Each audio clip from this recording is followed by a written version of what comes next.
what's going on, everybody? On today's video, we're going to be discussing the 8 ways to influence and persuade prospects into making the right buying decisions. Granted, hopefully those products or services that you are the ones that are actually selling are, of course, the right decisions for them. But we're going to uncover the 8 ways, like I said, on this training that you can implement them into your sales process. Let's jump into them right now.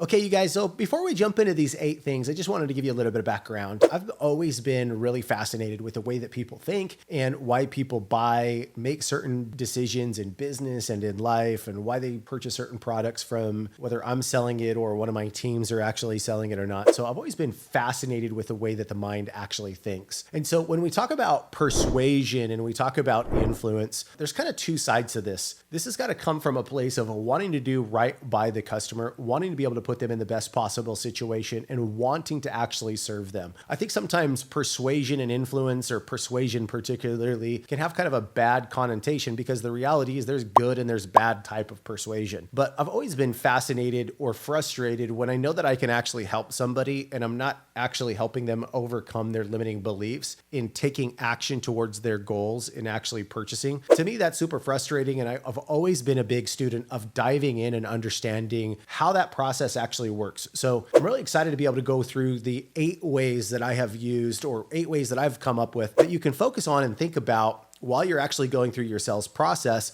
on better ways to be able to persuade and influence your prospects into making buying decisions. So first things first. So number 1, the brain and people love shortcuts. Let me give you an example of what I actually mean by that. When somebody has already pre-decided on something, it is very easy for their brain to decide whether or not they're going to actually do something. Let me give you kind of an example. Pretty interesting. Statistically, if bystanders actually witness or watch somebody taking something, a very small percentage of people will actually get up and actually do anything about it. On the flip side to that, if somebody watched or asked that bystander ahead of time, hey, would you watch this X of mine? Hey, would you watch my bike while I go into the restroom? And somebody tries to actually steal that product, because the person has already pre-made up his mind or made a shortcut on that decision, statistically, almost 90% of those people are actually going to do something about it and chase the thief down. It's something to take in consideration when we're going through and we're discussing with prospects. We want to understand what are the decisions that they've already actually made, what decisions haven't they actually made, and what are the barrier decisions that are preventing them from actually reaching their goals. As soon as we understand what decisions they've actually come to grips with on their own, it also gives us clarity on what decisions that we actually have to help them to make in order to move forward. So first things first, brain-like shortcut, make it easy for people to make those decisions.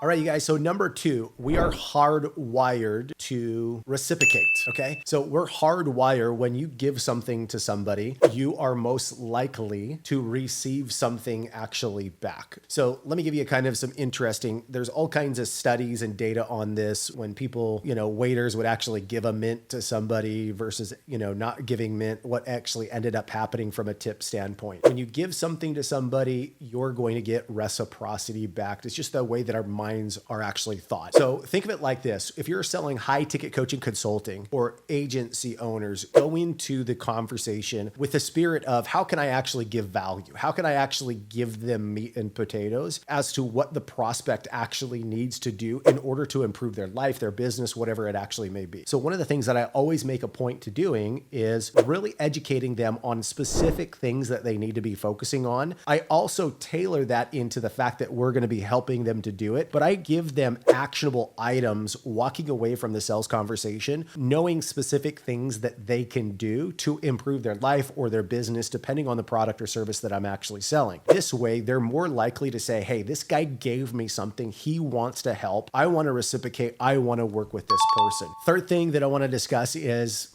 the law of averages. Okay, so let's talk a little bit about how people think and how people interact when it comes to pricing-based decisions. It was super interesting. I ran kind of a test with one of my businesses back in the day where we changed the price point of the product or service, and we explained to the customer that, hey, there's this package, which was the ultra high package. This is what most people actually go with, and here's why. And then we have this package, and then we would let them make a decision as to where we felt like, or we could at least help try to guide them on what was the best package or system actually for them. And even when we moved all three of those package prices up, the statistics actually stayed the same. People want to go, we have a herd or a tribe mentality. We want to go with the herd. So when we position and posture the fact that this is what most people do and here's why, if that's the product that we're most likely wanting to actually sell, come up with a package that's a lot higher, a lot more expensive, but always make sure that you're actually focusing on the one that you want to sell, which is typically the middle of the road price point, or in other words, the price point that you're actually trying to sell, and then come up with a different option, but explain why most people go with this one first. So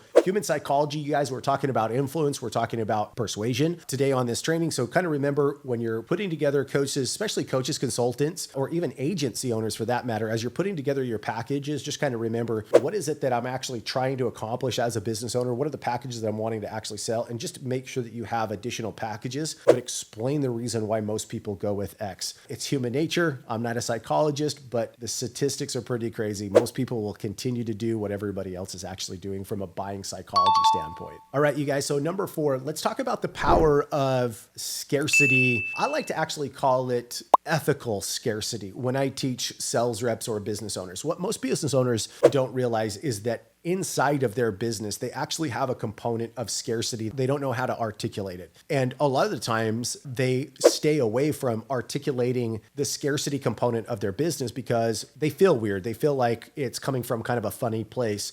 But the reality is that when you really break down where the scarcity is actually coming from, and it's real scarcity, in other words, ethical scarcity, and when you're explaining to prospect the reason that you take on X amount of customers or you only take on this many people because of specific reasons, that resonates with the prospects. People by nature are competitive. They don't want to miss out on opportunities. They also recognize that if they miss out on an opportunity, it might not present itself to themselves in the future. So using not just scarcity, but ethical scarcity inside of your sales process is going to be able to help to move, persuade, and influence your buyers into making the kinds of decisions that they need to make in their best interest. All right, you guys. So number 5 is the strong desire for consistency of what you've actually committed to. Okay, so human nature is when you've actually committed to something, anytime that you're not following all the way through, you're out of balance and it creates frustration, anxiety.